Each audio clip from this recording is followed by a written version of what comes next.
కేవలం government బారోవింగ్స్ government corporations ఉన్నాయి కదా, అవి క్యాలిక్యులేట్ చేయలేదా? ఎట్లా అది ఆ కంక్లూజన్ ఎట్లా వచ్చింది చెప్పగలరా? అవి కూడా ఉన్నాయి. ఇది వీళ్ళు లెక్కేసింది గవర్నమెంట్ బారోయింగ్స్ అవన్నీ ఇచ్చారు, నీతి ఆయోగ్ చేసింది.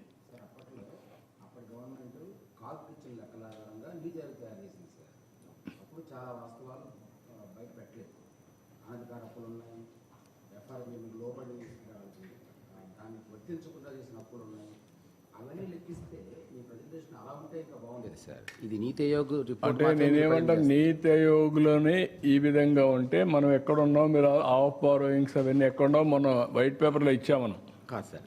ఇదే పారామీటర్స్లో అవన్నీ కనుక కలెక్ట్ చేసి కనుక చేసుంటే ఎంత ఘోరమైన పరిస్థితితో ఇంకా కళ్ళగట్టేది సార్. అది కూడా ఒకసారి ఇస్తాను. ఇది పార్షియల్గానే చెప్పినట్టు సార్. ఇది పార్షియలే. ఇది వాళ్ళు ఇచ్చిన లెక్కని చూసి చెప్పాను తప్ప మనం మొత్తం చేసింది కాదు. మనం ఇచ్చిన లెక్క వేరే ఉన్నాయి. వైట్ పేపర్లో చాలా డెప్త్కి వెళ్ళి ఇచ్చాం. అదే అందుకనే మనం ఆ పెండింగ్ పేమెంట్స్ కూడా దీంట్లో లేవు. అవన్నీ లేవు కాబట్టి అవి యాడ్ చేసి ఇంకా వరస్ట్గా ఉన్నాం. తీసుకొచ్చినవి కూడా లేవండి ఇందులో.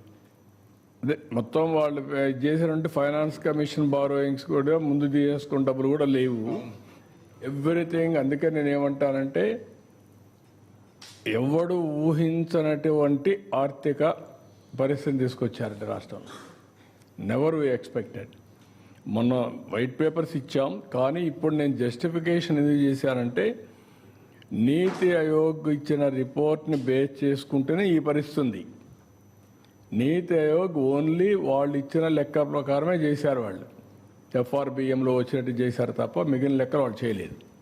అది చేసి ఆఫ్ బారోయింగ్ కానీ లేకపోతే ఏదైతే అప్పులు ఇప్పుడు ఉన్నటువంటి అవుట్ స్టాండింగ్ బిల్స్ కానీ ఇవన్నీ చూస్తే ఎక్కడికి వెళ్ళిపోతాయి. అదే సమయంలో వీళ్ళు గవర్నమెంట్ ఆఫ్ ఇండియా ఇచ్చిన డబ్బులు కూడా ప్రోగ్రామ్స్కి ఇచ్చిన డబ్బులు డైవర్ట్ చేసేసి యూసీసీ ఇవ్వకపోతే మేము ఢిల్లీకి పోతే మేము వాళ్ళని అడిగితే వాళ్ళకు విష్ లిస్ట్ ఇచ్చేవాళ్ళు. మీరు అడుగుతున్నారు, బాగానే ఉంది, మీకు కథ ఏంటి చెప్పండి, ఎట్లా ఇస్తాం మీకు డబ్బులు, ముందు 500 కోట్లు ఇచ్చాను లెక్క చెప్పండి, 3000 కోట్లు ఇచ్చాను లెక్క చెప్పండి అంటే ఇది ఎత్తుక్కుంటే ఆ డబ్బులు డైవర్ట్ చేసేసారు. దానికి డబ్బులు ఖర్చు పెట్టి యూసీలు ఇచ్చి ఇప్పుడిప్పుడు 73 డిపార్ట్మెంట్ రెగ్యులరైజ్ చేశాం. That is another problem. ఇంకా 10 దాకా ఉన్నాయి. మా దగ్గర డబ్బులు లేవు, ఇంకా ఏదో అవస్థపడుతున్నాం దానికి. ఎన్ని ఉన్నాయి? ఇంకా 10 ఉన్నాయా? 94లో 73, ఇంకా 21 ఉన్నాయి. సార్ ఇంకొకటి, ఇప్పుడు డెప్ట్స్ ఇది ఒకటి అనుకోండి. రెండోది, మీరు క్యాపెక్స్ డిస్కస్ చేసినప్పుడు capital expenditure even social service expenditure కూడా డిక్లైన్ అయిందని చెప్పారు. లాస్ట్ 5 yearsలో గవర్నమెంట్ క్లైమ్ దట్, ఎవరున్నా గవర్నమెంట్ చెప్పింది మేము అడగాల, మాకు తెలిసింది అంతే ఉంటుంది. నాడు నేడు ప్రోగ్రాంలో ఎడ్యుకేషన్ హెల్త్ సెక్టర్ కింద స్పెండింగ్ జరిగింది అనేది government claim last 5 years. So దాని మీద ఖర్చు జరిగినా మీకు క్యాపిటల్ సర్వీసెస్ ఎక్స్పెండిచర్ కనిపించాలి. అక్కడ ఎందుకు తగ్గింది, అది కొంచెం ఎక్స్ప్లెయిన్ చేయండి సార్. అంటే మనకు 5 సంవత్సరాల్లో పే చేయాలి, అంటే వాళ్ళు ఖర్చు పెట్టారు కానీ కొంత పెట్టి కొంత బిల్స్ పే చేయాలి, అప్పు పెట్టేసి వెళ్ళిపోయారు కొన్ని.